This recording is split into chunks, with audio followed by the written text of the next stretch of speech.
So I'm now going to ask the representative from the Grenada National Organization of Women to come forward and share with us the thinking of herself and her organization and what we're doing. The Honorable Minister Emily Pear, Minister for Sports and Environment.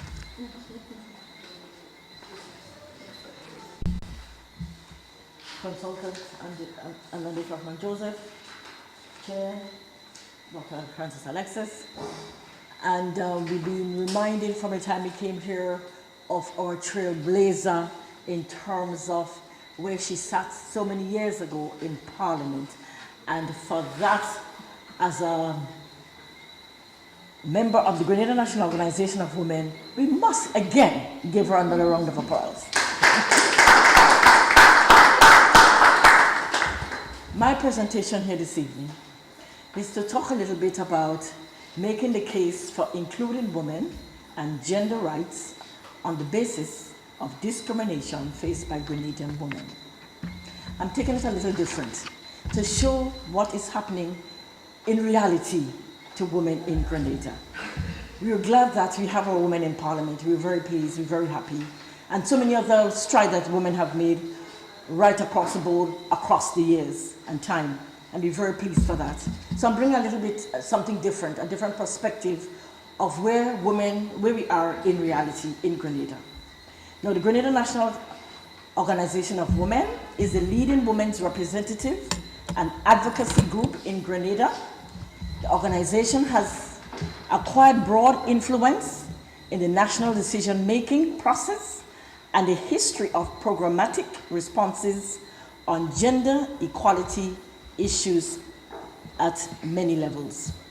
With this influence has come increasing demands on the organization to respond to new initiatives from government, the private sector, civil society groups in a manner that addresses social, political, and economic gender inequalities. Our motto is empowering for gender equality. We're talking about discrimination, and my text would be on the different areas of discrimination that we are seeing presently in Grenada. Now, discrimination does not have to be intentional, but can happen systematically and systemically. Therefore, the processes, policies, and laws could discriminate against women. We're going to start with labor, employment, and discrimination. We're looking at not all areas in law, not areas in the labor, not areas in employment, but just look at the semi-skilled, low-skilled area of work. And they are not detailed nor minutely regulated under the labor code for equal pay for equal value of work. Not applicable sectors. For example, being in a rural area, I think we can say that agricultural workers, they get equal pay for equal work. Now, if any agricultural workers are here and that is not the case, please speak up at question time, because this is what we're looking at, discrimination against you for equal value for equal pay. Now, however, some categories of road works, there is still disparity. Women get less than men for equal value for work done. Is that correct? No, it's not. So gender parity is kind of a lot of these jargony words. It just means equality. In agriculture is more developed than some sectors of the road workers, and this is unacceptable. My learned friend, there was a landmark case where a woman, I use a police officer, we are going to discuss that this evening, her constitutional rights. She took the government to court, this police officer. She took the Public Service Commission to court and the Attorney General, because why? As a police officer, she was not being promoted. There's a lot of information behind that, but she was not promoted. And so she took them to court and she won. So this is what we're talking about. when you're exercising your rights, when we're talking about equality under the law, under your constitution, she was able to invoke that and won. Now, employment and the workplace. There's something that is culturally acceptable. We call it sexual harassment. Now, sexual harassment is when mostly both male and female, we are both sexually harassed. But the statistics shows us that more women are sexually harassed than men. Now, when we pass in the state and we looking good, we say nothing about it. Darling, sweetheart, you're looking good. Just thank you. That's okay. It's a compliment. When it becomes persistent, when it's invading your space, it's not right. It's not correct. And so we see that we are being harassed. It is culturally acceptable. What you play, who you think she is, you think she's nice, and all that. We hear all those comments. No, we don't want it. So don't invade our space.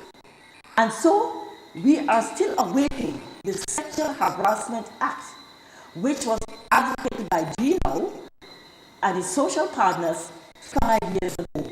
No, it's more than men telling be nice and saying things about us. But when it comes to the workplace, when our jobs are being compromised by bosses, whether male or female, then we are in problems. When the bosses they are insisting that you have relationship, otherwise you're going to lose your job, that is sexual harassment. So we want to get the definition right. Now, the consultant Anandi, she mentioned about the maintenance law. I'm told that in the prison, of the 440 and 55, a lot of them are there for maintenance law. They did not pay the maintenance. So they're occupying our prison. Now, look at the scenario. She also said that Grenada, we have the highest percentage of single-headed household, 50.3%. What does that tell us? So when Johnny don't want to pay the maintenance, what is happening? It's reflecting on the woman and her children, because the majority are headed by a female. We're not saying male don't head it, but a female. Let me look at relationship now, the common law relationship. Well, we know a lot about it. Some of us in it for 30, 40 years. And we can children from it. No. The children, we know, and it's in the Constitution, they're recognized under the law, and we're glad for that, from those unions.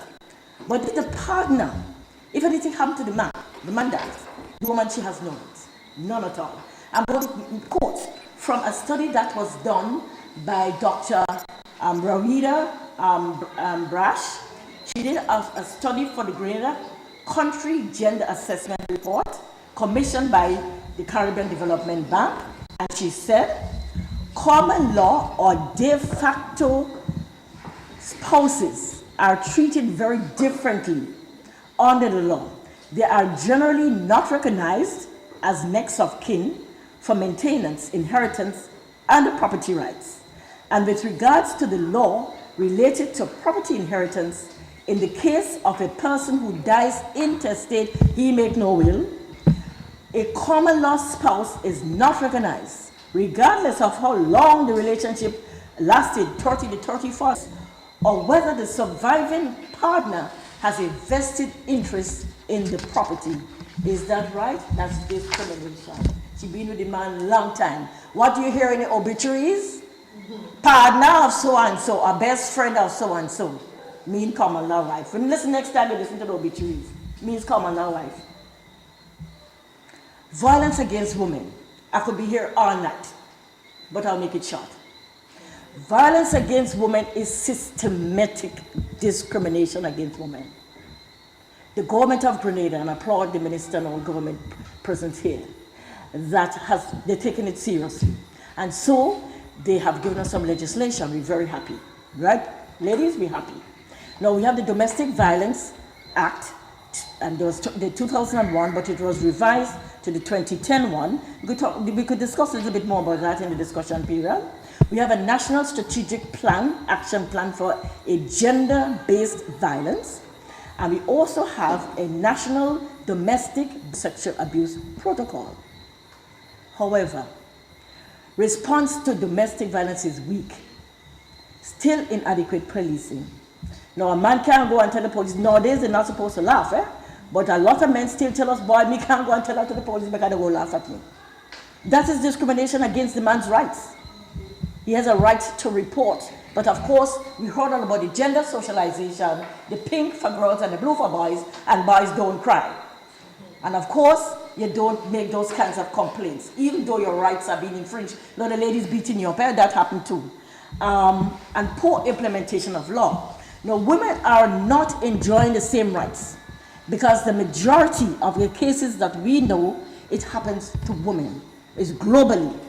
And so the numbers in that, in fact I was reading a paper, I have it right here, which says the cases going to assizes this week, last week, it started, Dr. Alexis, it started. They are of a sexual nature. And guess what? Here's some statistics. I'm reading statistics from 1997 to 2010. There was 1,630 cases marked for sexual offenses. 718 indecent assault. 496 defilement of a female. 317 rape. This is a clear indication of the high incidences of sexual abuse of our girl child, our woman. The disproportionate number of women and girls that are victims of these gender-based violences speak to systematic and systemic discrimination. Women and health. I'm going to speak about sexual and reproductive health rights and girl child. We all know it. Offer to engage in sex at the age of 16, and there's nothing you can do about it. There's a moral issue about it you can discuss coming from the home, but the law supports it. So then, how are girls accessing these services? For example, if she wants an HIV test, she must go with her parents. She's allowed to have sex at 16. But under 18, she must go with her parent to get this test. In other matters, there are many discussions around alleged high incidences of incomplete abortion. Regularly discussed among certain groups working with juveniles that deal with women issues. Girls do not seek their services because they do not know at times how to negotiate a system that is not clear. Not clear. They cannot clearly define these boundaries, and therefore there's a lack of definition on these rights. What do I do? So we're looking at it. Now, education, teachers, is the only area with some evidence of gender parity. We're very glad for that. But also, there are indication of some inherent contradictions.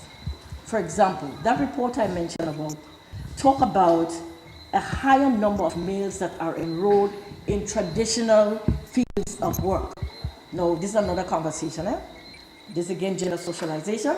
So the men are engineers, building construction, carpentry, plumbing, and technology. In that, and where are the girls?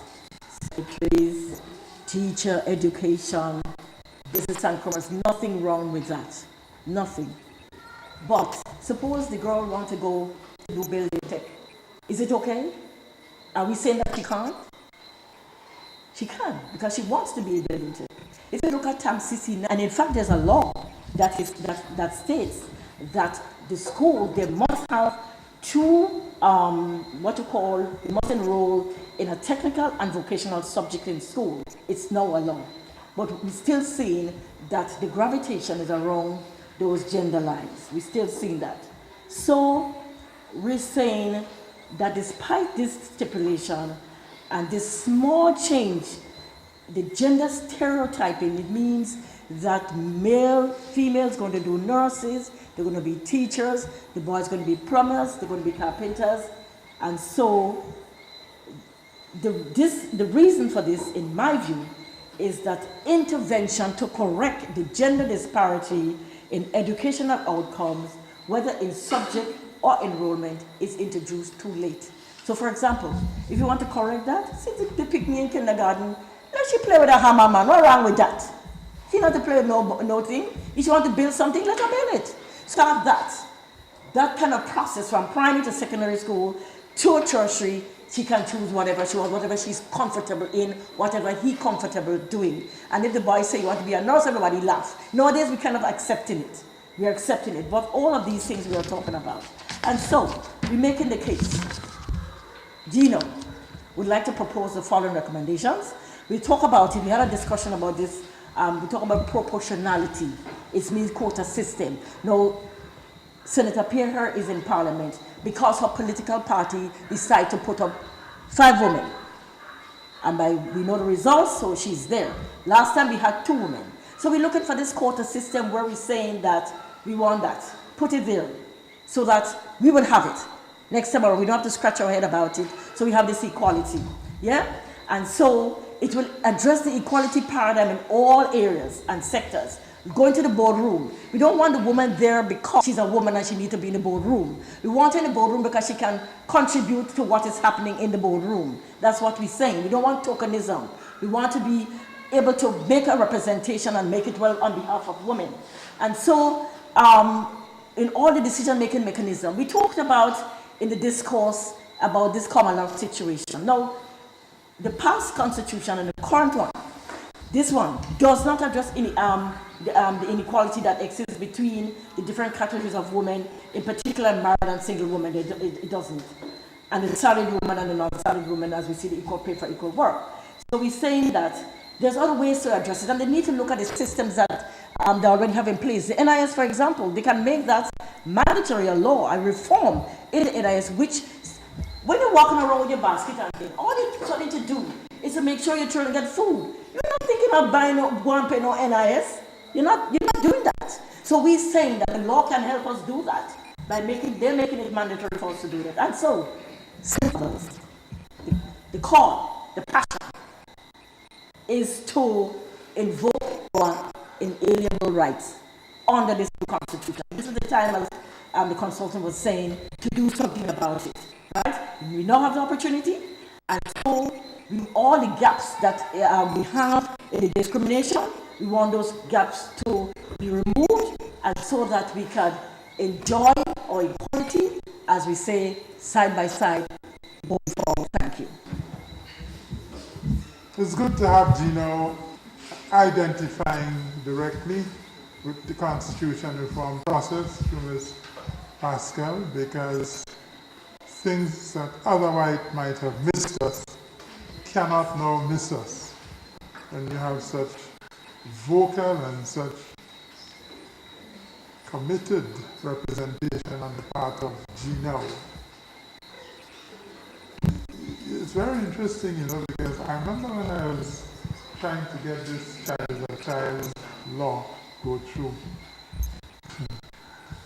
some women felt, all right, we may not say anything about this one, but don't come with any bill there about rights for women who are not married to a man and who have a relationship with him for 5 and 10 years. So don't come with that. It's good to see that Gino is now ready for that. Give Gino a big round of applause, please. Yeah, very much so indeed, I tell you. Any questions from, yes please, my brother.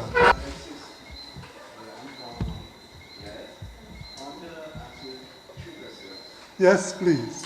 You say from the start of your presentation that what you think about 3 terms for government reform. Yes. 1 term. Sorry. 1 term is over. 3 terms for the Prime Minister. And then the people have to say. You talk about choosing a date. Choosing an election date. Now I think, wouldn't that cause chaos in the country? Now, the Prime Minister, every campaign, he got money for the people to campaign. Now, he campaign for, and I know what they said, I just campaign for 1 week. We're going? All the best to you. Thanks very much. A big round of applause to the co-founder of the Constitution, Mr. Benjamin. Thank you very much. Go safely, you here. Good. Yes, election date? I will campaign for 1 week and the rest of funds. Well, good. Then the Ghanaian people don't get it. And the next thing is that it would be chaos that you have a day set, because when you're campaigning, and rest of countries who have a day set, then houses get burned down, people, if you're not on my side for next week, I did with your side, that wouldn't bring chaos as a date set for election.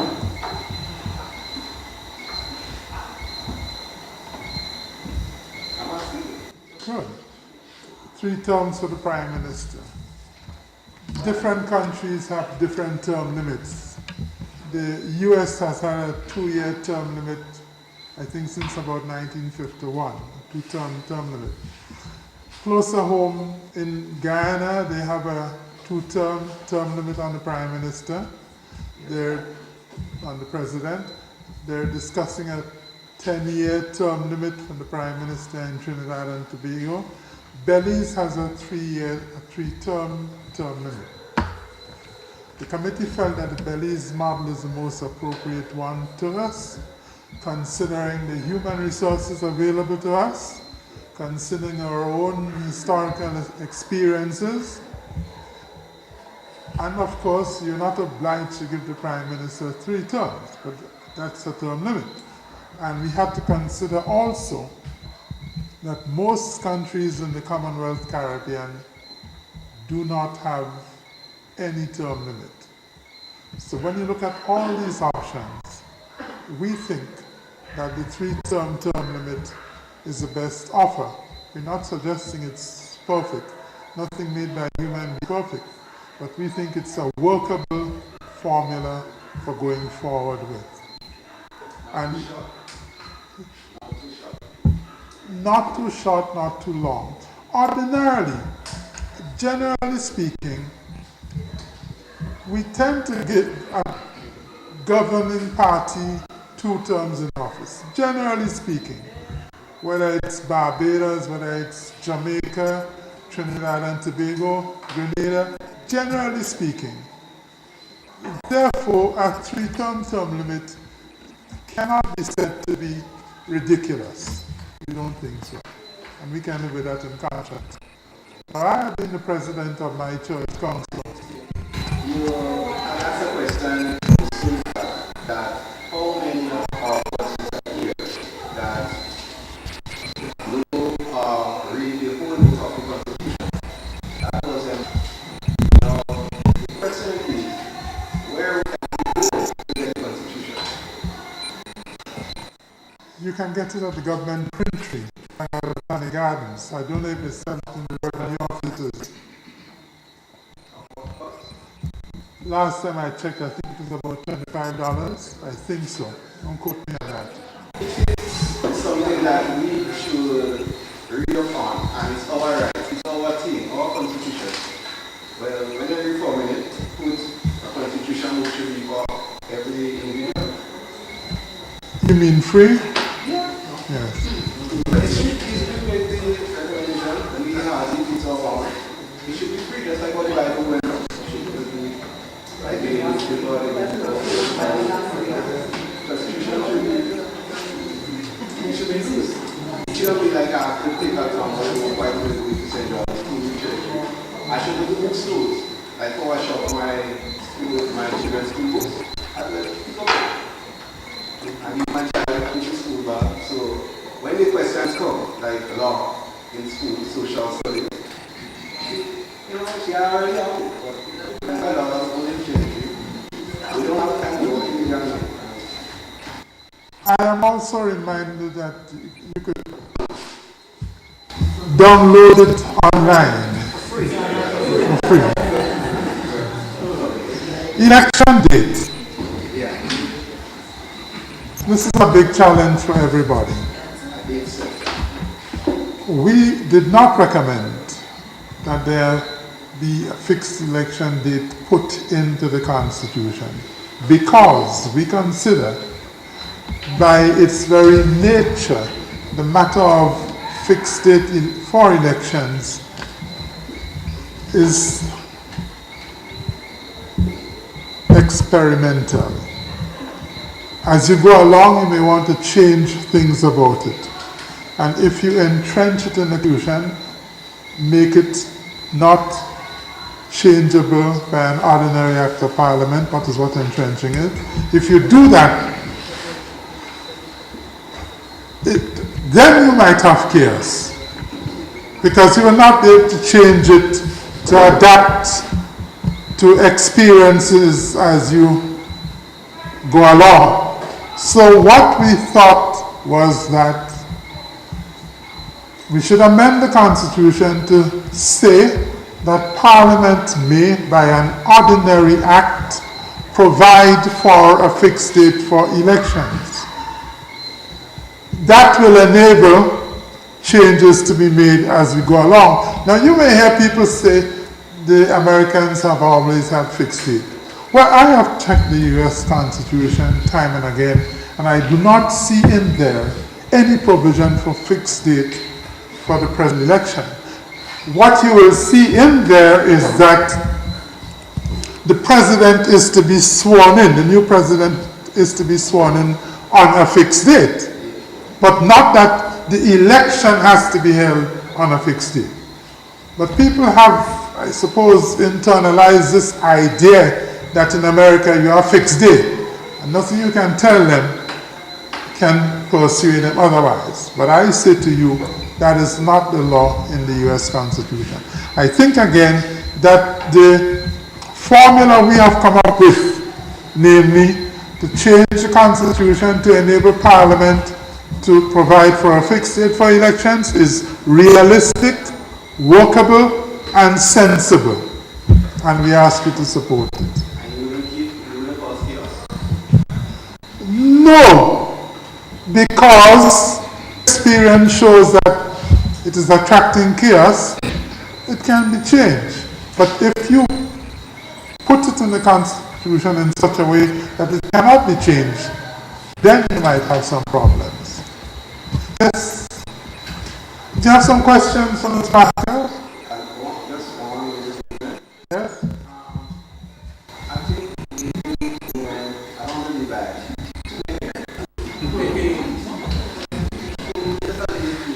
It's just like, okay, we have the human rights, and right now it's causing chaos.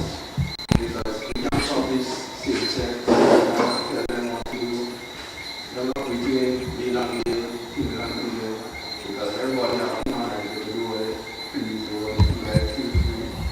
And I think jumping on this is what we're going to do. Because they wouldn't want to know people, women is to walk in the back of men. Now they go outside. In the next 5 years, they want to be in front of me. I know, you just start with the right. And then the men will like, tell us what to do, stay home. So if I let me turn back on, I think.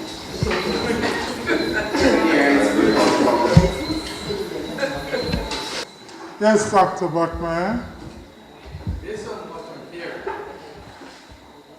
is it possible to change Gino's name to we need an organization for gender? No. Grenada National Organization for Women, it remains that categorically. We're not changing that. Maybe we could change our way we do things. We could become a commission by the government, because we do a lot of work that the government supposed to be doing. So we could be a commission. We could be like Child Protection Authority. Gino can become one of that. We can be subsumed in the Ministry of Social Development or in the Ministry of Health. That can happen. I have good news for you. There is a men's organization called Caribbean Men's Network, a Men's Action Network, CARI-MEN. There's a Grenada chapter headed by Tyrone Buckmeyer. So there is one. So we know we're not going to be called gender, because gender means both male and female, and because there's still disparity and discrimination, we're fighting until we are satisfied, until the UN family they are satisfied that, okay, there is gender equality in Grenada. Dr. Alexis already addressed the first recommendation, so we will now see what is recommendation 2. 2 and 3, there's a request, especially from the people of Carriacou and Petite Martinique, that the state's name should have regard for everyone in the Tri-Island state. And I urge you here on this mainland to consider them your brothers and sisters in those mainlands, those other islands. There is a recommendation that Chief of Police now be termed within the Constitution Commissioner of Police. It's still called Chief of Police, which is old language, and notwithstanding the Constitution says Chief of Police, I'm advised by Dr. Alexis, everywhere in the CARICOM region and further afield, there is a reference to Commissioner of Police. So the Commissioner of Police of Grenada felt to feel equal overseas that they would also be called that. So this is going to be corrected through this recommendation.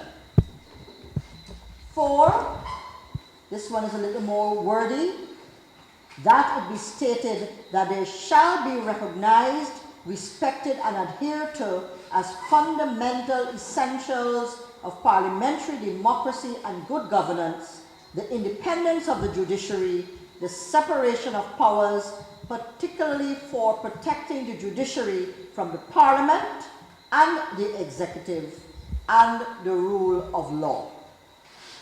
Recommendation number 5, that we put the E, the petite, in the Petite Martinique, because that's what it should have been, and that is what they call it, and that is what they want us here, their brothers and sisters in Grenada and Carriacou, to call it as the natives of Petite Martinique call it.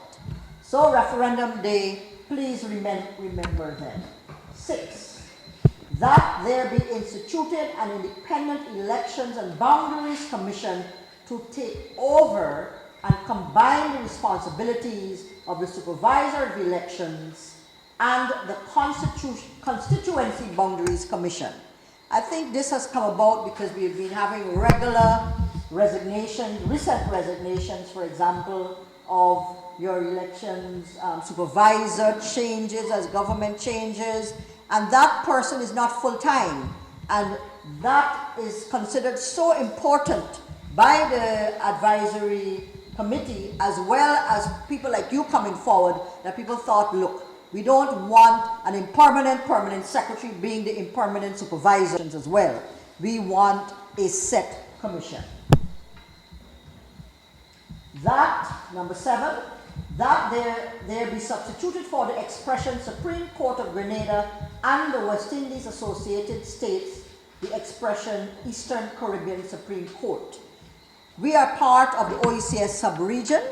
We are part, therefore, of an organ of that sub-region, meaning a body called the Eastern Caribbean Supreme Court. Grenada was the only country within that system, the Eastern Caribbean Court system, and the OECS are act in the office of Attorney General unless he or she is entitled to practice as an attorney in Grenada. Just two quick comments. The reason for this was made clear because we know that a minister of government who is not an attorney acted as Attorney General. Enough hullabaloo was made about it while this process was taking place for us to have that recommendation. And I want you to note that this recommendation coming out of the Constitution Reform Advisory Committee has begun to take account of exactly what we're talking about, he or she. Before everything was he and he alone. So now we have the female Governor General. Our Constitution speaks only to he shall do this and he shall do that. The first in 6. Right away, we have to understand that we have to speak equality. So the Constitution Reform Advisory Commission recognizes that, and we will press in further here as a result of these consultations on women and gender rights to speak to he or she. You have given your names. I trust that if you want all of these recommendations, you can give the Secretariat your email address if you have it, so that they can send it to you and you can have a little more time to review these recommendations. 10, that broader rights and freedoms of the individual and related duties of the state be provided for, set out in a new chapter 1A on directive principles of state policy as shown in Appendix 2 hereto. Number 11, recommendation 11, that the oath of allegiance be changed so that one be required to bear true allegiance not to Her Majesty Queen Elizabeth II, her heirs and successors, but instead Grenada. This is groundbreaking, 41 years along since independence. And lastly, that certain persons shall conduct themselves in such a way as not to place themselves as to have a conflict of interest or to compromise the fair exercise of their functions or to use their public office for private gain or to allow the integrity of themselves or their office to be called in question. These include the Governor General, ministers, Member of Parliament, the various commissions established by or incorporated into the Constitution. 13, that the head of state, President, Governor General be chosen and removed by a parliamentary electoral college. 14, term limits for the office of Prime Minister. 15, be ensured that there is a leader of the opposition at all times. 16, that a fixed date for holding general elections be set by the Constitution. Thank you. So those are the 16 recommendations that the Constitution Reform Advisory Commission has forwarded to Cabinet of the Government of Grenada, and so far these are the 16 that have been already accepted. There is a window because tonight, as it now is, we are looking specifically, for example, for your recommendations on women and gender rights. All of these recommendations have already been made. We don't want to tell you what to say. You've heard the various presentations, the rationales, the reasoning, the justifications. We've heard one of the first female members of Parliament 40 years ago saying that there needs to be some kind of provision to encourage more women to get into Parliament. We have heard one of the most recent members of Parliament tell us here that she has the right to feel the satisfaction to earn and support her family by her contributions to nation building, the development and advancement of her nation, and for her own personal satisfaction to be in Parliament as a role model. We're hearing all of these things. We heard briefly about language, he and she. I will just throw out a few quick questions before we hand over to you again for your recommendations. I know that Dr. Buckmeyer was formulating one. Mrs. Nadia Benjamin left one, which was still a bit preliminary, but we got the sense of what she was saying. She wants to see something in the Constitution that would enable or encourage women to get into Parliament in larger numbers than 2 of 15, and next time 5 of 15, 2 of 13 in the Senate, and so on. In other words, some kind of encouragement that would make sure there was more equality in that regard. Based on what we're saying, we need to make sure that in the next 40 years or the next 20 years, when more women would have been educated, that the males are not left just on the block with their pants. We don't know where the pants would be by then. Right now it's by where I think Dr. Buckmeyer was saying. their knees. In 20 years, it might be the ankles, that might be the fashion, or none at all, who knows? But wherever it is, we need to make sure that from a governance point of view, from a constitution point of view, that somebody will have to look back and down so that they can take their rightful place in society. If that is not happening by them getting up and saying, we want to go to school, we want to be a professional, we want to be whatever they want to be. But right now, they prefer to be in larger numbers than we're accustomed to on the block, just chilling.